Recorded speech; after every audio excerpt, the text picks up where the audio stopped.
Assalomu alaykum, to'g'ridagi barliq kitob anglag'uvchi do'stlar. Biz mərhum Abdulhakim Baqi Eltabir akamiz yozgan, Uyg'urlarning ma'naviy onasi bo'lgan Rabiya Qodir xonimning hayot qismatlari bitilgan O'limdan qaytgan mahbus degan kitobni o'qishni davomlashtiryapmiz. Oldin qismda biz Rabiya xonimning so'roq jarayonidagi boturliklari ve Xitaylarga qo'ygan bir qancha xil shartlari orqali turmaning vaziyatida o'zgarish paydo qilganliklarini o'qib o'tgan edik. Endi davomini o'qiymiz. Acaba oxirgi uchrashishmi? Bugun so'roqchilar Rabiya Qodir xonimni rasmiy shaklda oddiyla so'roq qilgandan keyin uningga mundaq dedi. Bugun tushdan keyin seni so'roq qilmaymiz. Bir xo'sh xabarimiz bor. Balachoqlaring bilan ko'rishsan. Diqqat qilgan ishlarni va belgilimlarni turma saqchilari sana uqtirdi. Lekin shuni aytib qo'yayli. Nima desam o'rinlandikan deb ko'ranglab ketma. Sen taxi sotning kesimini olmading. Qonunda hukm e'lon qilinmay turib, hech kim bilan ko'rishtirilmaydi. Bu qatim balkim sening oxirgi ko'rishishing bo'lib qolamdi taxi. Rabiya xonim 105-numurliq kamerga kirgandan keyin qo'li faqatla ishqi bormadi. U tamoqini tayyorlab ustalga qo'ydi-yu, jigusi kelmadi. İştihası birdilla tutilib qoldi. Uning yuragi xo'shallikdan dupildab so'qib tursa-mu, lekin nimishqidir ko'nglining bir yeri parishon edi. So'roqchilarning "Bolalaring bilan ko'rishsan" degan so'zi bilan "Oxir qitim bo'lib qolamdi o'taxi" degan so'zi orasida bir qo'rqinchning ko'langisi shapa berib turadi. Qandaqli bo'lmasin, tayyorlik qilish kerak. Rabiya xonim pokiz yuyinib, tarinib, chiroyli kiyimlarni kiydi. Birer qur girimmo qilib oldi va bolalari bilan ko'rishgan vaqtni taqozolik bilan kutishga boshladi. Saat 12larda Gundupay xotun shapashlab kelib ishni ichib, Rabiya xonimga bir qur qarab etib yijaydi. "Abla, so'roqchilar sana deb bo'lgan ekan-da, jabdib tayyor bo'lib turganingni qara. Men texi xo'sh xabar aytib suyunch olaman deb o'ylab oldirab ketibdiman." Gundupay Rabiya xonimni boshlab chiqib, kamir ishxonlardan aylanib o'tib, kutilish uyiga boshlab kirdi. Oddiy ammo ustal o'rindiq sofalar tizilgan bu uyning aslida ishxona ekanligi Rabiya xonim uchun maxsus rastlanganligi monumendabla chiqib turadi. Aradan biroz o'tgandan keyin to'yiqsiz eshik ochildi. U eshikdan o'qdak etilib kirgan bolalarni bag'riga bisib yig'lashib ketdi. Bolalar un-tunsiz holda yosh to'kmoqda edi. Rabiya xonim qat'iy yig'lamayman deb tayyorlik qilgan bo'lsa-mu, ammo o'zini faqatla tuta olmadi. U oxiri achchiq yig'lab yuragini bo'shatib olgandan keyin yana bolalarni bazlashga majbur bo'ldi. Rabiya xonim bilan ko'rishishga o'g'li Qahhor, Abdulhakim, olimlar, qizi Ro'shangul va kotibi Ayshamgullarga ruxsat qilgan edi. Bolalar safada o'ltirdi. Rabiya xonim udulda o'rindiqda o'ltirdi. Har ikki tarafga nima deyish kerak, nim demaslik kerak, qanday qilish kerak, har ikki tarafga nima qilish kerak, nima qilmaslik, nima deyish, nim demaslik kerakligi haqida uzun dars o'tilgachga hech kim oldirab bir narsa deyish petin olmadi.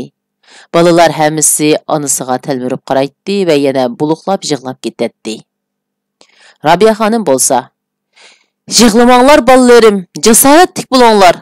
Bala qazo degan mushundaq ko'rinmayli keldikan" dedi va eg'ir besiqlik bilan tortib yana so'zini davomlashtirdi. "Bolalarim, mening ko'zimdan turmada yotganligim uchun emas, xalqimga qilib bergan ishlarimning to'silib qolganligi uchun yosh chiqyotdi. Ana mehri, ana sevgisi, ana muhabbati deganlar hijron visol paytlarida o'zining qimmatini parıltadigan emasmi? Bolalar onasidan ayrilganda qandoq yig'a zora qilgan bo'lsa, bugun onasi bilan uchrashgandimi o'xshashla hissiyot, o'xshash tuyg'u ichida o'zini tuta olmay yig'lamoqda. "Ah Xudo, bolalarimni bir ko'rib olsam nima armon?" Rabiya xonim bu so'zni talay qitim eg'izini chiqargan edi. Mana bugun tilaklari ijobat bo'lib, bolalari bilan didorlashganda qalbidan xo'shallik, shodlik emas, texmi yuksak orzu va armonlarning ushqunlari parlamoqda. "Xalqimning ahvoli qandoq? Xalqni yana tutyaptamdı. Ramila bilan billa tutilgan bolalarning ahvoli qandoq bo'ldi? Deb so'radi Robiya xonim yig'isini bosolmay ko'z yashini surtib turgan Ayshamguldan. Ikki bolani atis qo'yibdi. Ramilani 4 kundan keyin qo'yibdi. Hammasi salomat ishlayotdi, dedi Ayshamgul. Qahar balam senchu? Yaxshi apa. Oqsuvdan ijaraga olgan 70 mo yerga ishlayapman. 6 qavatlik bir bino solmoqchi. Restoran, mehmonxona ochmoqchi. Shu ishlar bilan. Roshangul qizim senchu? Hammamiz yaxshi turyapmiz apa. Universitetni tugatdim. Qatnash institutida muallim bo'lib ishlayapman. Ablekim, hamma isson qoldi balam. İşlerin qandoq? Yangi bir bino bitdi, ijaraga berdim. Cho'ng restoranni ochdim. Hozir xaridorlar shundoq ko'p, ishlar aldirash apa. O'g'lim olim, seni o'qishing qandoq? Boshqa ishlar-chu? Apa, universitet bu yil bitsa doktor bo'laman. Shirkatimizning qonuniy rasmiyatlarini, hujjatlarini ratlayapman. İlim berim işlerdeki qarzlarni berib tugatdim. Bir qancha joyda tez tomoqxonalarni echish uchun rasmiyatlarni putirib bo'ldim. Orqa-orqadan 7-8 joyda echishimiz mumkin. Dunyo bo'yicha kunlik kirimi eng yaxshi bo'lgan tijorat tez tomoqxonalarni apa. Qiqnuslardan xabar bormi? Robiya xonim amdi Amerikadagi bolalarni so'rashga boshladi. Abdulhakim aldirmay bir-birlab javob berdi. Sidiqoji dadam bolalarning hammasini elib Oklahoma degan bir shtatga ko'chib ketibdi.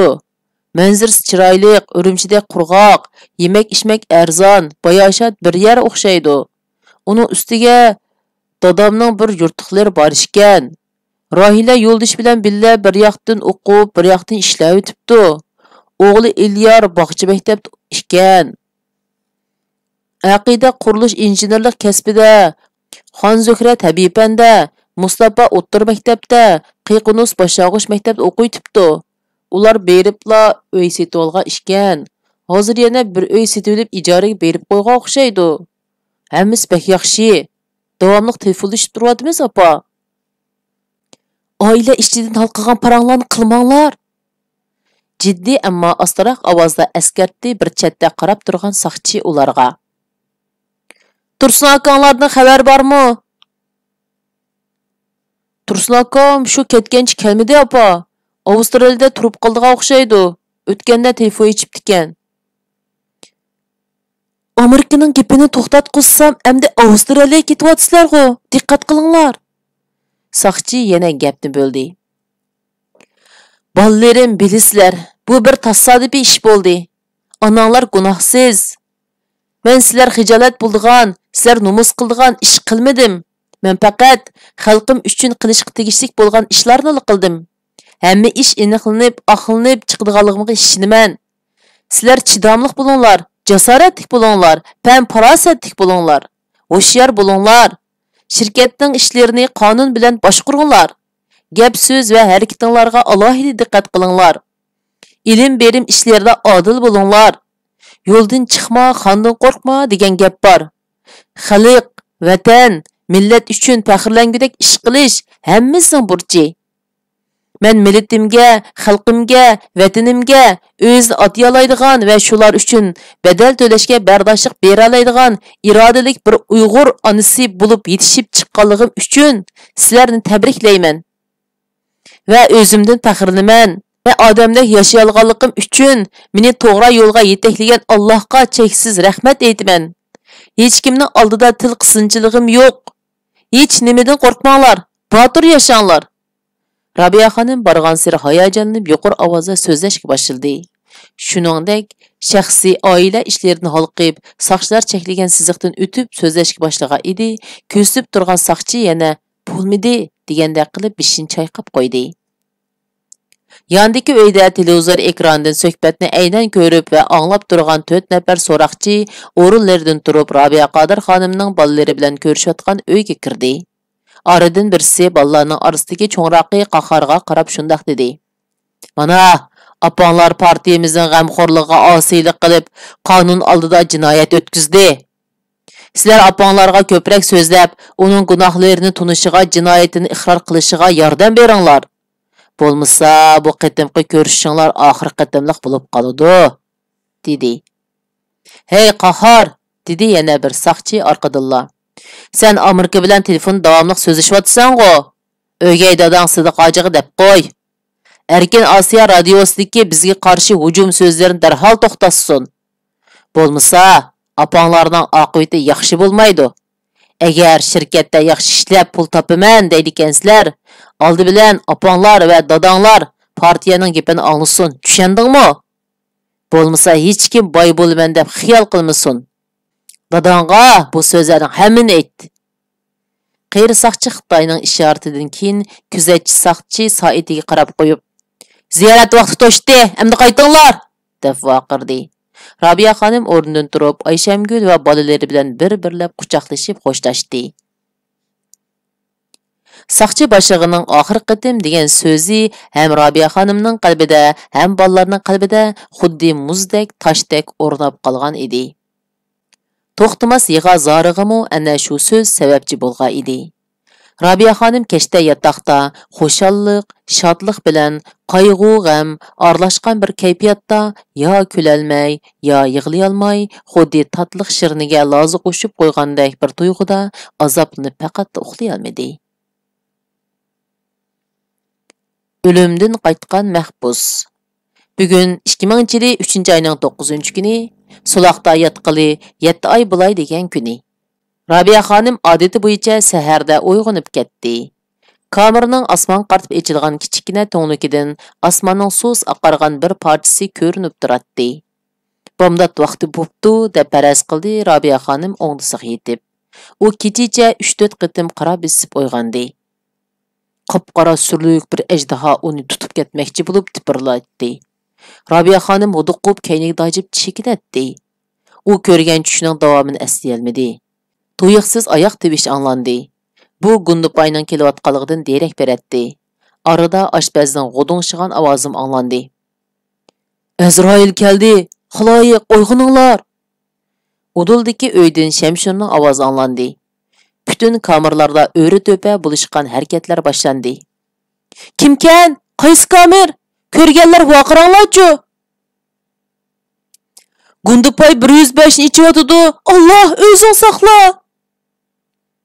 Har qitim o'lim jazosiga hukm qilingan va ijro qilingan mahbuslarga sahar soat 4-5larda 5 to'lik tomoq beriladi. Soat 7-8larda uni ilib ketishadi. "Yuqurning buyruqi hozir keldi." Gundupay xotun qapqinim ochmay, Xitoy tilida shundoq dedi-da, keyindan kirgan oshpazga ustal ustini ko'rsatdi. Oshpaz qo'ldagi keng patnusni ustalga qo'ydi. Patnusda bir ziyofatlik tomoq turadi. Bir qacha polo, bir qacha suyuq osh, bir taxsa go'shtli qo'rma, 2 taxsa go'shtsiz qo'rma, damlangan choy. Buning oxirgi tomoq xo'shishi ziyofati. Ayrilish tamoqi ishkanligini Robiyami obdan biladi. Bu patnusni Gundupaylar o'zimi ajal dostixni deb ataydi. Gundupay bilan oshpaz gap qilmay chiqib ketdi. Oshpaz eshik oldiga kelganda beshini asta ko'tarib, keyniga qayrilib, Robiya xonimga miskin bir qiyofatda qaradi-da, beshini ittik burab chiqib ketdi. Shu asnoda Robiya xonim uning ko'zidan sirg'ib tushayotgan yosh tomchisini ko'rib qoldi. Robiya xonim hammani tushundi-yu, nima deyishni, nima qilishni, hatto nimani o'ylashni bilolmay bir hazo tingirqab turib qoldi.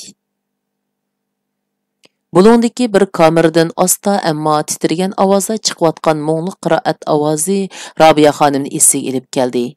Aminaxon buvim Yosin o'qiyotdi.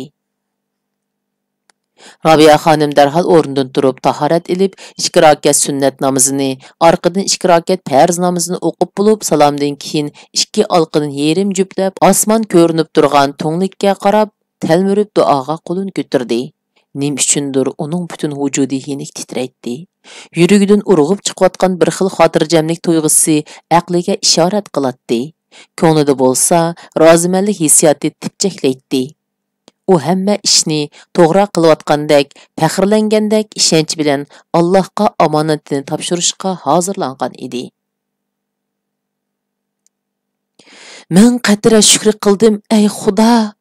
Meni yov oldida yerga qaratmading. Men qatira shukr qildim, ey Xudo. Meni hayotimda mardona yashatding. Vatanim, millatim, xalqim uchun ishlashga kuch berding, aql berding, shukr qildim, Xudoyim. Vatanim, millatim, xalqimning dushmanlariga bosh egmas jasorat, g'ayrat, shijoat berding. Shukr qildim, Xudoyim. Meni xoin qilmading, botur qilding. Pokiz o'lim nisib qilg'aysan, shukri, Xudoyim. Ey qarindoshlarim, amin danglar. Musulmonlar, xristianlar, buddistlar, turmudosh mahbuslar, amin danglar. Bütün cansız kainatni, adamzatni yaratgan ulug' Allohim, nur ishida parlagan muborak 99 nomingning hurmati uchun amin. Qur'on, Tevrat, İncil ve Zaburdek muqaddas kitaplarının haqqı hürmet üçün amin.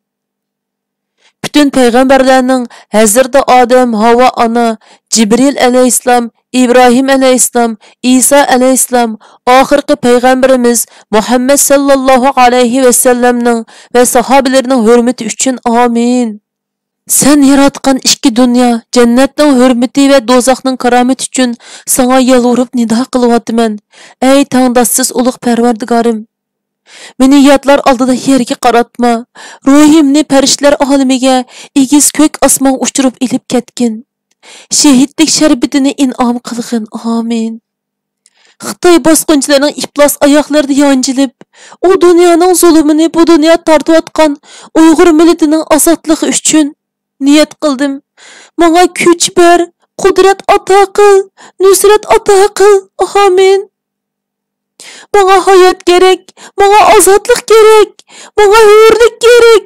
Meni va xalqimni murod maqsadiga yetkazgin. Ilohi, amin. Bu güzel diyorimni necis Xitoy kommunistlarining zulmidan ozod qilib, xalqimni mustaqil davlatiga ega qilgin. Amin. Amin. Amin. Amin. Seherdə türmə kamerlərdən yanırğan amin sadaları xuddi dəhşətli güldürmamedək və sürlük muzik avazdək birdə yuqur götürülüb, birdə pəs düşüb yüreklərini əzməkdə idi. Rabia Qadir xanım osmon qarab müraciət qılmaqda, yürek bağrını tılğab yığılmaqda, fəryad çəkməkdə, ah urmaqda, zarlamaqda, amin, amin deməkdə. Rabia Qadir xanım məğrur qiyafətdə mundaq dedi.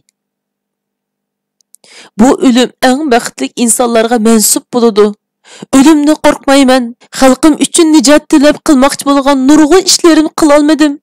Bu yolda özümni 30 yıl yetiştirdim.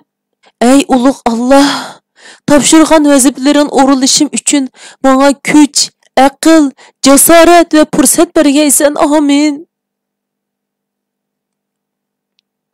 Elvida Rabia ana, izinizde biz daim tayyor. Hayır hoş Rabia ana, razı bulun. Rabia hanım, hatırcam bulun. Vatanni mustaqil qilmoqchi kurashni to'xtatmaymiz. Amin. Bütün türmeni zilzilga keltirib iz naqshisi yağırdı. Rabia xanım duodan keyin asta o'rnidan turib edi, rostilla farishtalardek yeniklab qolganligini his qildi. U aldirmay sanduqni ichib, uzun va oppoq qordek supsizlik bir qur kiyimini ilib, uchisiq kiydi. Qapqara tik yaqqiliq tor paltosini ustiga kiydi. Qara qo'njilik o'tugini putiga kiydi. Oppoq mamuqdek kamchat to'miqini bishiq kiydi. Onun örülmegen yerim büdüre qapqara çaşları tizidin bir g'irish tuvanga sangılab yenik yelpinib duratdi. Rabia xanım asta dessab, tümür rishatgiliq ishik oldiga kelibdi, bütün kamerdagi och singilleri. Ah, güzel Rabia ana, farishtadek güzel qizga o'xshab qopsiz, deb vaqirishib ketdi. Rabia xanımның qapqara qoshlari ostida burkutning ko'zlaridek chaqnab turgan bir jup ko'zi asta-asta surilib, bütün kamerdagilar bilan vidolashmoqda, xo'shlashmoqda, ulardan rozilik olmoqda edi. Xitoy zulmining eg'irligidan ruhi sungan, qalbi shikastlangan, yuragi mujilgan, jismi qo'rilgan, ko'zlari yumilgan, bellari mukchaygan, chiroyi sarg'aygan, bichora mahbus Uyg'ur qizlari, Uyg'ur cho'konlari, Uyg'ur onalari Robiya xonimga havas bilan boqmoqda edi. Ularning ko'z oldida oq tulparning ustida o'ltirib, kumush saplıq misron qilichini o'ynatib, tumanming chavandozlarni yetaklab, sepillarni o'rib kelayotgan tumaris paydo bo'ldi. Ularning ko'z oldida Saida diyorini ma'rifat nuriga cho'mdirgan hayvatlik saroylarda muqam sozini yangratgan Amonisa xon namoyon bo'ldi. Ularning ko'z oldida Xitoy xonlarining shahvoniy havisini yakson qilib, Uyg'ur xotinlarining iffat nomusini, hayotini fido qilib qo'g'digan Iporxon qad ko'tardi. Ularning oldida mustamlikachi manching amaldorlarining qora yuragiga qisos xanjirini urgan Botir Nuzugum chaqnab o'tdi. Ularning ko'z oldida ozodlik jangchisini qo'g'dash yo'lida aziz hayotini taqdim qilgan Rizvongul Julalandi. Ularning ko'z oldida xalqini hurlik, ozodlik uchun fidokorona jangga yetaklagan qahramon qo'mondan Xadijxon ona qaytadan buyruq berayotganda ko'rindi. Robiya xonimning jasurona qiyofatiga, kelishgan husn jamoliga hayron qolgan so'roqchi, soqchi gundupaylarmu bir-birlab kelib uni ko'rib ketdi. Alpozi buzilgan Xitoy soqchilari Robiya xonim qarab xom kulatdi. Uyg'ur saqchi gundupaylar ko'zlariga yosh elib xo'shlashdi. Boshliq, Robiyaning quliga taqoq salamdiq. Boshlig'i javob berishdan avval Robiya xonim eg'iz ochdi. Silinglar, oltin bileziklar yaltirgan bileklarimga tumir taqoq yarishidi. Boshliq, Robiyaning putiga kishan salamdiq. Yana Robiya xonim javob berdi. Silinglar, kishan zanjirlarining sharaqshigan ovozi go'yo motam musikisidek anglanib tursin. Robiya xonimning oldida, keynida va ikki yinida ikkidan avtomatlik askarlar uni qo'rshab zindondan elib chiqdi. Xayri xo'sh qarindoshlarim, rozi bo'linglar. Robiya xonim hamma kamerdagi qiz cho'konlarga o'llik tovladi. Ular qiyo-chiyo qilishib, yig'azor bilan vaqirishib xo'shlashdi, duo qilishdi. Robiya xonim tamkin qadam tashlab beshini igiz ko'tarib, kulimsirab mingishga boshlaganda, borgan sari ruhlanib, o'zidan faqirlanishga boshladi. O'lim uningga to'ydek to'yildi. Uning ichidan bir xil mardona kulka, g'olibiyat shodligi urg'ub tantana qiladi. Talog'i chiqqanda Robiya xonim hang-tang qoldi. Uni elib mangdigan yuzlarcha avtomobilda qurolliq askarlar jiddiy holatda turadi. Oldida nurliq rangdor chiroqlari bor, chiqroq avtomobillar yo'l boshladi. Osmonda tik uchar aeroplanda askarlar nazorat qilib mangdi. Robiya xonimni xuddi birsi yerdan tuyuqsiz unib chiqib yoki osmonda to'satdan paydo bo'lib, uchib tushib ilib qochadiganday qo'g'dab mangan avtomobil atirdi Urumchiga kirib, janubiy qo'viq rastini aylanib o'tib, Tangritog' rayonlik o'ttara sotning binosi oldiga kelib to'xtadi. Bugun Robiya xonim sot qilib otidi ekan degan xabar shaharga tarqalgan edi. Aholilar ko'chalarga to'lgan edi. Uyg'urlar yig'lab turib qo'l ishorati qilib qo'shishadi. Robiya xonimni oxir qitim ko'rib uchun boshlarini so'zib qarashatdi. Xeyli ko'p sondagi Xitoylarmi Robiya xonim ish izlaridan ta'sirlanishdimi yoki xalqning ro'yidan ta'sirlandimi va yoki o'z hukumatiga bo'lgan o'chmanlikdimi ish qilib ongliq ongsiz ravishda qo'llarini pulanglatib hurmat bildirdi. O'ttara sotning binosi oldiga 5-6 ming kishi to'plangan edi. Robiya xonim avtomobildan tushib, keyniga burilib xalqqa hurmat, ehtirom bilan salom bergandan keyin mag'rurona qadam tashlab sot binosi ichiga qarab mangdi. Binoning ichi qapqara kiyimlik, qora ko'zoynaklik surlik chiroy Xitoylar bilan to'lgan edi. Bir zalda oppoq xalat kiygan doktorlar upur-tupur bulishib, oldirishib yuratdi. Otadigan odamning a'zolarini ilib sotudi deyishyotdi. Demak rost ekanda. Bularmu oq avtomobillari bilan tayyor bo'lishibdi. deb o'yladi Robiya xonim doktorlarga sapsilib qarab chiqqandan keyin. Degandek, alayda tayyorlangan doktorlar Robiya xonim bütün a'zolarini sinchilab qarab, qo'lidagi apparatlarni ishga silib tekshirib chiqdi. Qo'lidagi sotning xotira daftariga normal, sog', yaxshi degandek xatlarni yozishdi. Robiya xonim sot maydoniga kirib texmi hayron qoldi. Udulida bir Uyg'ur, 2 Xitoy, 3 sotchi o'ltiradi. Yan tarafda bir katib, 2 nafar ayıplıgıcı, solda 2 nafar aqlığıcı, udulda bo'lsa bir bo'sh o'rindiq. Robiya xonimning o'rni bor edi. Sot zalida boshqa hech kim yo'q edi. Shahar ko'chalaridagi sot binosi oldidagi minglagan kishilarning aksicha sot zali bo'sh va jimjit edi. Balkim Beijingdan kelgan pechatli konvertni texi hech kim ochmagan bo'lish kerak. Uning ichidagi maxfiyatlikdan hamma Xitoy amaldorlari xabarsizdek. Robiya Qodir chuqum o'limga hukm qilindi degan taxminlar bilan harakat qilishmoqda edi. O'ttirda o'ltirgan Uyg'ur sotchi, ayıplıgıcı, aqlığıcı degan saqchilar ondan mashq qilib olgan dialog sot xotiralarini o'qib, rasmiyatlarini ado qilib bo'lgandan keyin o'rnidan turib qo'lidagi qog'ozdagi hukmnomani ullik o'qishga boshladi. Robiya Qodir davlat maxfiyatligini chet elga oshkorlash, milliy bo'lginchilarga yordam berish jinoyati bilan ayiblanib 8 yillik muddatlik qamoq jazosiga hukm qilindi. Sot binosi ichidagilar oldirab o'zlarini taloq atdi. Xo'sh xabar, Robiya Qodir xonim etilmidi. 8 yillik kesildi. Dunyoda yana mundaq haqiqat bor ekan. Odamning bishiga musibat yaqinlashganda, uningdagi yenikraki yanala omaddak to'yiladi ekan. Birisining bolasi suvga tushib ketib 3 kungacha jasadi tepilmay, hozirlar bolasining miyitiga bo'lsa-mu erishishni Allohdan tilagan ekan. Shu kuni bolalar "Xo'sh xabar, jasad tepildi" deb to'g'lab kirganda hamma suyingan ekan.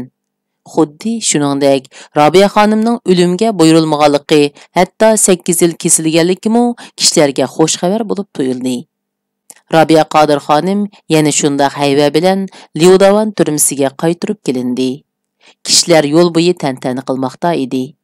Turmadagilar Robiya xonim kameraga kirmay turibla, naqsh aytib to'lishib uni muborakladi. Uyg'ur saqchilarmi suyundi. Ammo Robiya xonim nimishqidir xo'shal emas edi.